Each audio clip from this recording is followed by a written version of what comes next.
అయ్యగారు అయ్యగారు ఏరా అయ్యగారు చెప్పరా ఏంటి అరుపు? మీకోసం ఎవరు వచ్చారండి? నా కోసం ఎవరు వచ్చారా? ఎవరైనా వస్తే ఏం చేయాలి నువ్వు?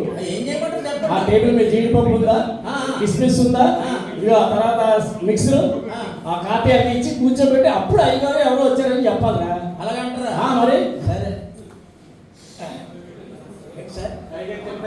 ఏంటి అన్ని తెచ్చి ఒకసారి టేబుల్ దగ్గర కొంచెం గిన్నె చూడండి.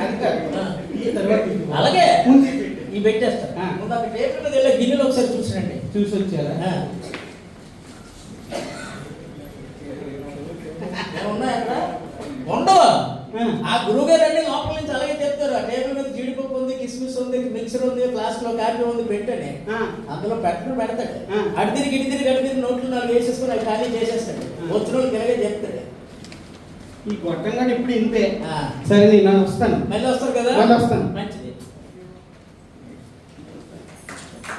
మీ ఫ్రెండ్ అండి వెళ్ళిపోయాడు. ఫ్రెండ్ ఫ్రెండ్ అని అలా అనుకున్నారా? చుట్టం అనుకోవచ్చు కదా. అయ్యారు ఎవరైనా చుట్టం మీకోసం వచ్చారు అనుకోండి, మా బావమరిది ఉన్నాడా, మా తమ్ముడు ఉన్నాడా, మా అన్నయ్య ఉన్నాడా, లేకపోతే మా అల్లుడు ఉన్నాడు అంటాడు.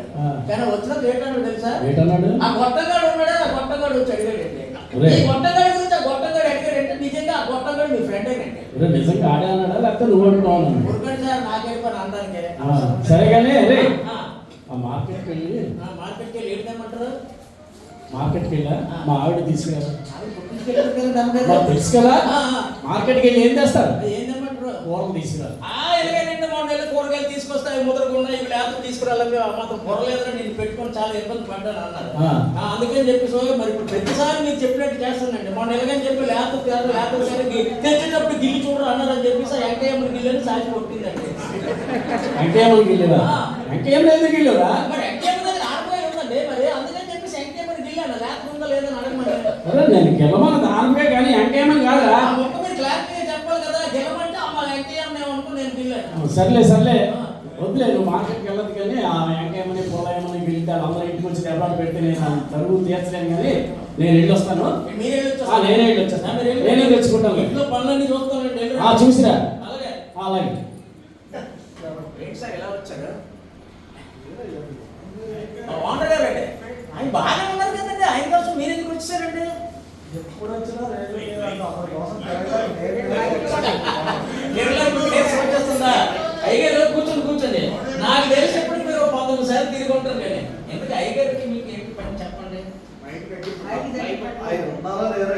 అయ్యగారు లేరండి, బయటకు వెళ్ళారండి. ఆయన వస్తే నేను వచ్చానని చెప్పయ్యా బాబు. ఆయన కోసం తిరగలేక నాకు నీరసం వచ్చేస్తుంది. అంతేనా? పని చేయండి, ఇంకోసారి తిరగకండి. మీరు వచ్చి ముందు ఒక ఫోన్ కొట్టండి. అయ్యగారు ఉన్నారు లేదు, నేనే చెప్పేస్తాను. మీరు వెళ్ళరండి.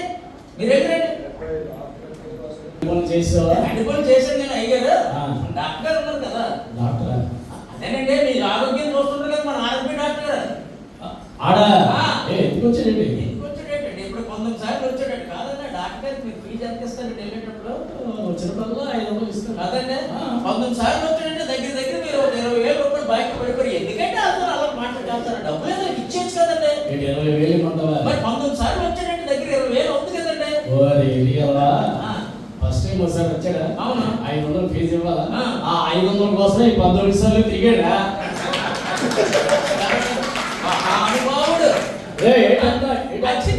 మహానుభావుడు మీలాంటి గురువు గారి దగ్గర నేను శిష్యత్వం చేయడం నా అదృష్టం అంటున్నానండి. అంతేనండి. పని చూసుకో.